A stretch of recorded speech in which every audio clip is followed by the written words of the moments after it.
में कई ऐसे मामले सामने आए हैं जब कोर्ट में पत्नी के द्वारा मेंटेनेंस के तौर पर भारी भरकम रकम पति से मांगी गई हो। ऐसे में कई लोगों के मन में एक सवाल तो जरूर उठता है कि तलाक के बाद पत्नी को मेंटेनेंस देने से कैसे बचे। इन सवालों के जवाब तो जानेंगे ही, लेकिन उससे पहले ये भी जानेंगे कि मेंटेनेंस को लेकर नियम और कानून क्या कहते हैं। इसके बारे में भी जानेंगे कि पति भी क्या मेंटेनेंस का अधिकारी हो सकता है। पति पत्नी के बीच में आपसी झगड़े तो आम होते हैं, लेकिन जब ये कोर्ट के दरवाजे तक पहुंच जाते हैं तो हालात फिर बदल जाते हैं।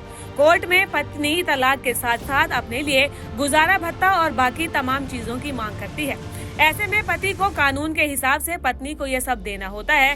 कोर्ट के आदेशों के मुताबिक तमाम चीजें करनी होती है, लेकिन कुछ मामले ऐसे भी हैं जब पत्नी अपने पति से गुजारे भत्ते की मांग नहीं कर सकती है, और आज इसी के बारे में हम आपको जानकारी देने वाले हैं। सबसे पहले ये जान लेते हैं कि मेंटेनेंस की रकम आखिरकार तय कैसे होती है। जब कोर्ट पत्नी को एलिमनी देने का निर्णय लेता है तो ये कई कारणों पर निर्धारित करता है, जिसमें कि सबसे बड़ा कारण तो पति की स्थिति और उसकी आय होती है। जबकि कोर्ट में ये भी ध्यान में रखना होता है कि क्या पत्नी पढ़ी लिखी है और क्या वो कमाई करने में सक्षम है, और यदि ऐसा है तो फिर उसी के अनुसार एलिमनी की रकम को ध्यान में रखा जाता है। और इसके अलावा महिला की जो आर्थिक जरूरतें हैं, उसकी जिम्मेदारियां हैं, और पति की आर्थिक स्थिति, जिम्मेदारियां जैसे कि बच्चे, माता पिता, आश्रित और ब्लड रिलेशन को भी ध्यान में रखा जाता है। अब ये जान लेते हैं कि किन हालातों में पत्नी मेंटेनेंस नहीं मांग सकती है। बात करते हैं उन हालातों की जब पत्नी अपने पति से गुजारे भत्ते की मांग नहीं कर सकती है। सबसे पहला कारण तो ये है कि अगर पत्नी कामकाजी है और शादी से पहले भी नौकरी करती थी तो ऐसे में उसे गुजारा भत्ता नहीं मिल सकता है। हालांकि अगर बच्चे हैं तो उनके लिए ऐसी डिमांड की जा सकती है। अगर पत्नी पति आपसी सहमति से अलग हो रहे हों तो ऐसे मामले में गुजारा भत्ता नहीं दिया जाता है।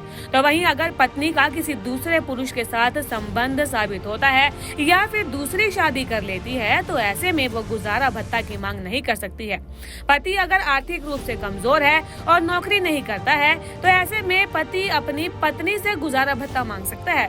पति अगर मानसिक रूप से कमजोर है या फिर किसी गंभीर बीमारी से पीड़ित है तो ऐसे में वो अपनी कमाऊ पत्नी से गुजारे भत्ते की मांग कर सकता है। इसी के साथ आपको ये भी बता देते हैं कि मेंटेनेंस को लेकर इलाहाबाद हाई कोर्ट ने क्या फैसला सुनाया था।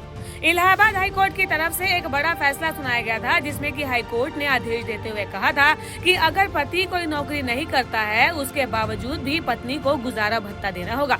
इसके लिए चाहे उसे मजदूरी जैसे काम भी करना क्यों ना पड़े।